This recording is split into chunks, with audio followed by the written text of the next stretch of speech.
Hello friends, इस video में हम मोनिज्म को डिस्कस करेंगे। हो सकता है कि ये टॉपिक आपके सिलेबस में ना हो, फिर भी इस टॉपिक को समझना बहुत जरूरी है। बाकी टॉपिक्स को समझने के लिए इस टॉपिक को समझना बहुत जरूरी है। फिलॉसफी में 3 कंसेप्ट्स होते हैं, मोनिज्म, ड्यूलिज्म और प्लूरलिज्म, राइट। मोनिज्म जो होता है वो बिलीव करता है कि जो रियलिटी होती है वो सिंगुलर होती है। ड्यूलिज्म बोलता है कि जो रियलिटी होती है वो दो चीजों से, दो सब्सटेंस से मिलकर बनी होती है, मैटर और माइंड। और जो प्लूरलिज्म होता है वो बोलता है कि जो रियलिटी होती है वो मल्टीपल सब्सटेंस से मिलकर बनी होती है। ओके, हमारा फोकस इस डिस्कशन का है मोनिज्म। ओके, तो पहले मैं आपको उसकी डेफिनेशन बता देता हूं। This is the doctrine that says there is only one supreme being exist, and this is also a theory that denies the existence of a distinction between mind and matter or God and the world. Okay, मैं इसको explain करूंगा कैसे distinction को इसने deny किया है, इस school of philosophy ने डिनाई किया है। बट उससे पहले मैं आपको बता दूं कि मोनिज्म के भी 2 ब्रांचेस हैं, मेनली 2 ब्रांचेस हैं। पहली ब्रांच है आइडियलिस्टिक मोनिज्म और जो दूसरी ब्रांच है वो है मटेरियलिस्टिक मोनिज्म। सी, मोनिज्म चाहे मटेरियलिस्टिक हो या आइडियलिस्टिक हो, दोनों का बिलीफ है कि जो रियलिटी होती है वो सिंगुलर होती है, करेक्ट। जो मटेरियलिस्टिक मोनिज्म होता है वो बोलता है कि ये जो सिंगुलर रियलिटी होती है वो मैटर से बनी होती है, मैटर होती है। जो अल्टीमेट सब्सटेंस होता है वो मैटर होता है। उसको आप एटम भी बोल सकते हो, कॉस्मिक नेबुला भी बोल सकते हो। और इस ब्रांच ऑफ फिलॉसफी के एक बहुत इंपॉर्टेंट फिलॉसफर है रसेल।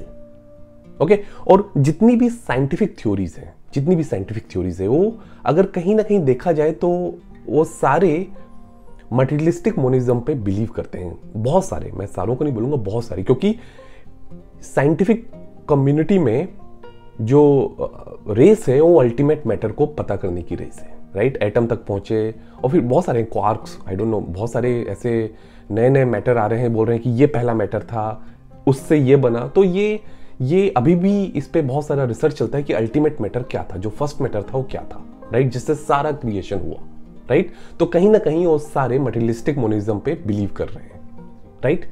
अगर हम बात करें आइडियलिस्टिक मोनिज्म की, तो उसके फिलोसफर्स का अगर मैं आपको नाम बताऊं तो हेगल, जिन्होंने एब्सोल्यूट आइडियलिज्म की कंसेप्ट को दिया। अगर आपको एब्सोल्यूट आइडियलिज्म के बारे में नहीं मालूम है तो आप मेरे एक पुराने वीडियो को रेफर कीजिए, जिसमें मैंने बहुत ही सिंपल लैंग्वेज में एब्सोल्यूट आइडियलिज्म को एक्सप्लेन किया है। ओके, बट हेगल के अलावा बर्कले थे, लाइबनीज थे, और अगर मैं इंडियन फिलोसफिकल स्कूल्स की बात करूं तो अद्वैत वेदांता आदि शंकरा का, जो इसी कंसेप्ट पे बेस्ड है। ओके, आइडियलिस्टिक मोनिज्म पर बेस्ड है।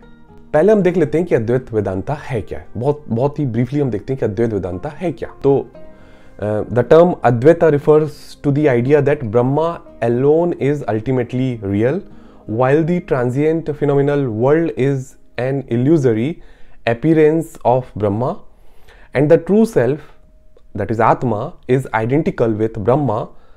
In this view, individual self is a mere reflection of singular Atma in a multitude of apparent individual bodies. Okay, तो ये एक सिंपल वर्ड्स में, सिंपल लैंग्वेज में ये अद्वैत वेदांता है। तो अगर मैं आपको और इसको सिंप्लीफाई करूं तो अद्वैत वेदांता बोलता है कि जो अल्टीमेट रियलिटी होती है वो एक स्पिरिचुअल कंसेप्ट है, स्पिरिचुअल है वो। ओके, उसे हम ब्रह्मा भी बोल सकते हैं, उसे हम एब्सोल्यूट भी बोल सकते हैं, बट वो एक स्पिरिचुअल है। और जो फिजिकल वर्ल्ड आप देखते हो, आदि शंकरा बोलते हैं, जो फिजिकल वर्ल्ड आप देखते हो वो रियल नहीं है। Okay, diversity of the world is because of illusion और माया। ठीक है, ये अद्वैत वेदांता का कोर कंसेप्ट है। ठीक है, इस पॉइंट पे मैं एक और फिलोसोफर को इंट्रोड्यूस करना चाहूंगा जिनका नाम है सर्वपल्ली राधाकृष्णन। आप उनके बारे में जानते होंगे, वो हमारे देश के पहले उपराष्ट्रपति थे और दूसरे राष्ट्रपति थे, प्रेसिडेंट थे। ओके, और उन्हें वो खुद भी एक फिलॉसफी के स्कॉलर थे और उन्होंने कलकत्ता और ऑक्सफोर्ड यूनिवर्सिटी में फिलॉसफी को पढ़ाया था। तो मैं एक इन ए वे आप उनको वेस्टर्न फिलॉसफी और इंडियन फिलॉसफी का ब्रिज बोल सकते हो। उन्होंने ब्रिज किया ये दोनों फिलॉसफीज को। ठीक है, उनका एक वर्क है N idealistic view of life, जिसको मैं यहां रेफर करूंगा, जिसमें अद्वैता वेदांता के कंसेप्ट को डिस्कस किया गया है। राइट। तो उनका भी बिलीफ है कि अल्टीमेट रियलिटी जो होती है वो ब्रह्मा होती है, वो एक स्पिरिचुअल कंसेप्ट है, राइट। बट वो बोलते हैं कि उनका एक थोड़ा सा मॉडिफाई किया उन्होंने आदि शंकरा की थ्योरी को, कि जो वर्ल्ड होता है, फिजिकल वर्ल्ड जो होता है वो भी रियल होता है, ठीक है। तो उनकी बुक्स में अगर एक लाइन लो तो वो बोलते हैं the one reveals itself in the many. Okay, तो जो अल्टीमेट जो एब्सोल्यूट होता है वो अपने आप को रिवील करता है ये फिजिकल वर्ल्ड के थ्रू। Got it. अभी क्वेश्चन ये है कि आपको इस एब्सोल्यूट का नॉलेज कैसे होता है, राइट। जो एब्सोल्यूट है या ब्रह्मा है, इसका नॉलेज कैसे हो। राधा कृष्णन जी ने बोला है कि उसका सिर्फ एक ही टूल है, इंट्यूशन, ह्यूमन इंट्यूशन, जिससे आपको ब्रह्मा का नॉलेज हो सकता है। तो अगर मैं उनकी बुक से रेफर करूं, उन्होंने बोला कि through intuition we can directly perceive the unity of all things in supreme reality. Okay, लेकिन जो इंट्यूशन की ये बात कर रहे हैं, ये इंट्यूशन आप और हम में ऐसे ही नहीं आता, उसके लिए बहुत ही स्पिरिचुअल और एथिकल डिसिप्लिन रखना पड़ता है। ओके, आपको अपने आप में डीप जाना पड़ता है। तो अगर मैं उनकी बुक से एक और लाइन को लूं तो वो बोलते हैं कि to know the truth we have to deepen ourselves, not merely widen the surface. और एक बार आप उस डीप जोन में चले गए तो आपके इंट्यूशन जो होगा, उस इंट्यूशन से आपको सुप्रीम बीइंग या ब्रह्मा का नॉलेज हो सकता है। ओके, तो आई होप आपको यहां तक सब समझ में आ गया होगा। हम और भी डिस्कस करेंगे मोनिज्म को, पर इस वीडियो में इतना ही। Thank you so much and I will see you soon.